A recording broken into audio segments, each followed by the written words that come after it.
अस्सलाम वालेकुम व्यूअर्स, कैसे हैं आप सब लोग। उम्मीद है खैरियत से होंगे और बहुत खुश होंगे। एपिसोड 94 का आगाज़ हो गया है।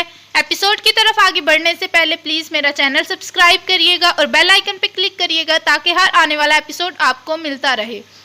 और अगर आपने पिछला एपिसोड नहीं देखा तो डिस्क्रिप्शन में उसका लिंक है, पहले वो एपिसोड देख लें और फिर इसकी तरफ आइएगा। तो बढ़ते हैं आज के एपिसोड की तरफ। बमसी ने अपने खेमे में बाकी तमाम सिपाहियों की दावत रखी होती है और वो उनसे कहता है कि मैंने कहा था कि अपने भाई तुरगुत की खुशी में मैं आप लोगों को दावत दूंगा। और फिर वो हफ्सा खातून से कहता है कि कितना के खाना रह गया है। हफ्सा खातून कहती हैं कि बस पक गया है। इसके बाद बमसी उठता है और बर्तन लेकर आता है। हफ्सा खातून उसमें खाना डालती है। तमाम सिपाही बेसब्री से देख रहे होते हैं क्योंकि उनको बहुत भूख लगी होती है। हफ्सा खातून कहती है कि आप खाना सब्र से खाएं और फिर मुझे बताइएगा कि ये कैसा बना है। मैंने अपने तरीके से बनाया है, यहाँ के लोगों का दम पुख्त किसी और तरीके से बनता है। और फिर वो उनको नान तोड़ कर देता है। सामसा, दुमरुल और दूसरा सिपाही सारे जब खाना चखते हैं और वो कहते हैं कि वाओ, ये तो इस तरह का हमने दम पुख्त ज़िंदगी में पहली दफ़ा खाया है और ये बहुत लजीज है। हफ्सा खातून कहती हैं कि आप सबका बहुत शुक्रिया, मुझे पता था आपको पसंद आएगा। उसके बाद हफ्सा खातून कहती है मैं अब चलती हूँ और वो वहाँ से उठकर चली जाती हैं। बमसी को दुमरुल कहता है कि तुम बहुत खुशकिस्मत हो कि तुम्हें इतनी अच्छी बीवी और इतने अच्छे खाने पकाने वाली बीवी मिली। बमसी कहता है मुझे खाने का बहुत मज़ा आता है, इसीलिए अल्लाह ने मुझे ऐसी बीवी अता की। सिपाही कहते हैं अब उम्मीद है तुरगुत भाई की तरफ से अच्छी खबर होगी। बमसी कहता है कि अब सिर्फ एक मसला रह गया है, कल हमने काराचाइसर किले जाना है। उसके बाद गुंकोत और बाकी सारे सिपाही खाना खाने लग जाते हैं। दूसरी तरफ काराचाइसर किले का मंजर शुरू होता है। कमांडर आरएस सोच रहा होता है कि हमने एक चरवाहे को अपना दुश्मन नहीं समझा और वो अब हमारे सरों पे चढ़ने के लिए यहाँ पर आ रहा है और अपनी बात मनवाने के लिए आ रहा है। आखिर हमारी सल्तनत कहाँ सो रही थी जिनको इस चीज़ का पता नहीं चला। इतने में एक सिपाही आता है और वो बताता है अर्तुरुल और सादतीन को पेक आ चुके हैं। कमांडर आरएस बाहर चला जाता है और सामने से अर्तुरुल और सादतीन को पेक अपने घोड़ों पर तशरीफ़ लाते हैं। कमांडर आरएस उनको खुशामदीद करने के लिए सहन में खड़ा होता है।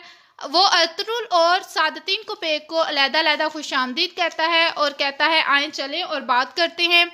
उसके बाद वो वहाँ से चलकर कमांडर आरएस अर्तुरुल को कहता है कि तुम्हारी बहादुरी की बहुत सी दास्तानें सुनी हैं। अर्तुरुल कहता है कि मैं नाम कमाने के लिए नहीं बल्कि जुल्म का खात्मा करने के लिए लड़ता हूँ और बहादुरी दिखाता हूँ। और उसके बाद वो सादतीन को पेक को कहता है कि कोनिया में आपकी चालाकी के बहुत ज़्यादा किस्से मशहूर हैं और वो आपको बहुत अच्छी तरह जानते हैं। सादतीन को पेक कहता है ये मेरे लिए बाइस शरफ बात है। इसके बाद वो अर्तुरुल और सादतीन को पेक को कहता है चले आए अंदर चलते हैं और बात करते हैं। तुरगुत और बमसी बाहर खड़े होकर इंतजार। उसके बाद जावदार कबीले का मंजर शुरू होता है। असलहान खातून सरदारान को बताती है कि मैंने सादतीन को पेक से मंगनी तोड़ दी है और मैंने काई कबीले के साथ इत्तेहाद करने के लिए उनके साथ तुरगुत सिपाही के साथ शादी करने का फैसला किया है और मैं चाहती हूँ कि आप मेरा इसमें साथ दें और ये खबर तमाम कबीले वालों के लिए फैला दें। सरदारान कहते हैं कि अल्लाह ताला आपसे राज़ी हो और आप दोनों को खुश रखे, ये हमारे कबीले के लिए बेहतरीन फ़ैसला है। उसके बाद सरदारान वहाँ से चले जाते हैं। दूसरी तरफ कमांडर आरएस कहता है इक्तरीना शहनशाह की तरफ से हमारे साथ शामिल होगी। इक्तरीना वहाँ आ जाती है और वो चारों एक टेबल पर बैठ जाते हैं। अर्तुरुल और सादतीन को पेक इक्तरीना को देखकर मुस्कुरा देते हैं। इक्तरीना कहती है तो यहाँ पर हम और आप चाहते हैं, शहनशाह का ये कहना है कि हमारे और आप दोनों के सिपाहियों को मारा गया है और अब से आगे मज़ीद जुल्म नहीं होगा, इसलिए हम अमन मुआहदा चाहते हैं, आपकी क्या शराइत हैं।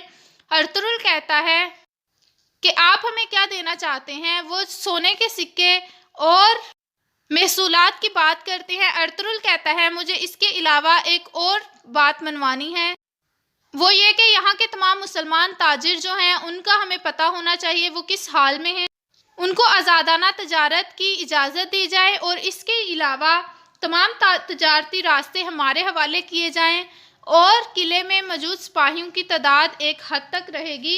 सिपाहियों की तादाद अगर ज़्यादा हुई तो उस बात का हमें इल्म होना चाहिए और वजह का पता होना चाहिए। कमांडर आरस और एक्तरीना कहते हैं ये बहुत ज़्यादा है, हम आपकी इतनी शराइत नहीं मान सकते।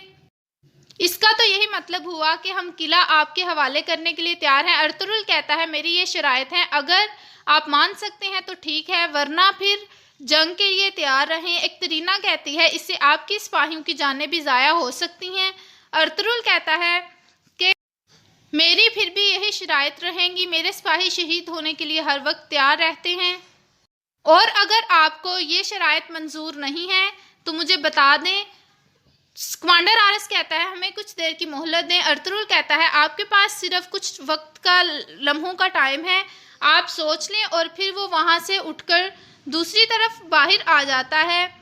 सादतीन को पेक भी उठकर वहाँ से उस कमरे से बाहर आ जाते हैं। उसके बाद एक्तरीना आरस से कहती है ये तो सीधा सीधा हमसे हमारा किला मांग रहे हैं, हम इनकी ये तमाम शराइत कबूल नहीं कर सकते।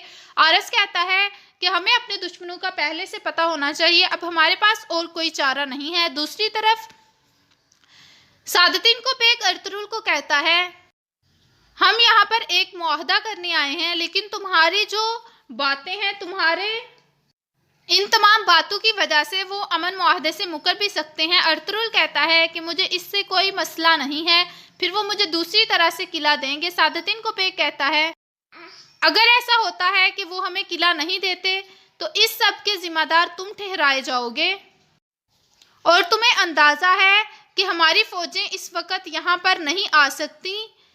अर्तुगरुल कहता है ये बात सिर्फ हम जानते हैं, उनको यही है कि हमारी फ़ौजें उनकी तरफ बढ़ रही हैं, वो ये नहीं जानते कि हमारी फ़ौजें निमटने जा रही हैं अयूबियों से।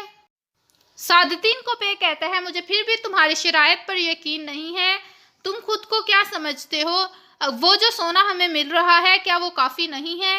अर्तुगरुल कहता है कि हम यहाँ पे सिर्फ सोने के लिए नहीं आए, हम चाहते हैं कि इंसाफ कायम हो। उसके बाद वो दोबारा से उस कमरे में जाते हैं जहाँ पर मीटिंग हो रही होती है। उसके बाद काई कबीले का मंजर शुरू होता है। हफ्सा खातून कहती हैं कि अल्लाह करे कि असलहान खातून के लिए शादी बहुत अच्छी साबित हो और वो तुर्गुत सिपाही के साथ बहुत खुश रहें। हलीमा खातून कहती हैं कि इंशाल्लाह ऐसा ही होगा, और इसके अलावा हम सब ख़वातीन को चाहिए कि हम असलहान खातून के लिए एक खूबसूरत सा दुल्हन वाला जोड़ा बनाएं, क्योंकि वो अपने कबीले के कामों में बहुत मसरूफ़ रहती हैं, तो ये हमारा फ़र्ज़ है कि हम उसकी मदद करें। बानो जीजा कहती है कि हम ज़रूर ऐसा करेंगे। उसके बाद हलीमा कहती है कि उसने बहुत ज़्यादा परेशानियों का सामना किया है। हफ्सा खातून कहती हैं कितना अच्छा होगा जब हम चारों मिलकर बैठेंगी। बानो जीजा कहती है कि इंशाल्लाह ऐसा ही होगा। दूसरी तरफ दोबारा से मीटिंग का आगाज़ हो गया है।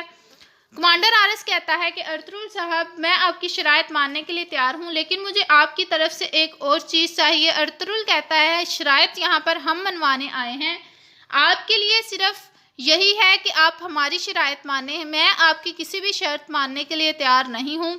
सादतीन को पे कहता है कि तुम बताओ तुम्हारी क्या शर्त है।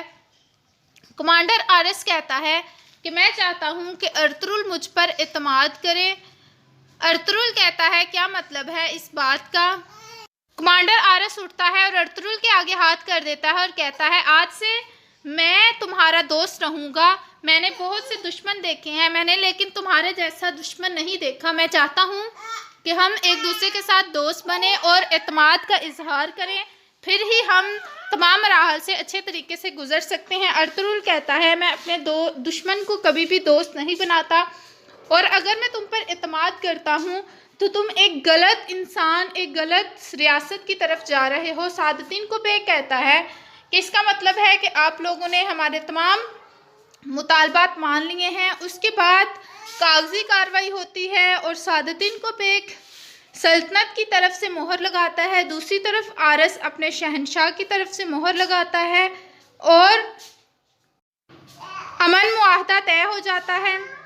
उसके बाद अर्तुगरुल और सादतीन को पेक वहाँ से चले जाते हैं। अर्तुगरुल कहता है कि अगर आपने कोई भी ऐसी काम करने की कोशिश की जिससे अमन मुआहदे को कुछ हुआ तो आप मुझे सबसे पहले पाओगे और यहाँ पर इस किस्त का इख्तिताम होता है। वीडियो पसंद आए तो लाइक करिएगा, कमेंट करके बताइएगा कैसी लगी एपिसोड।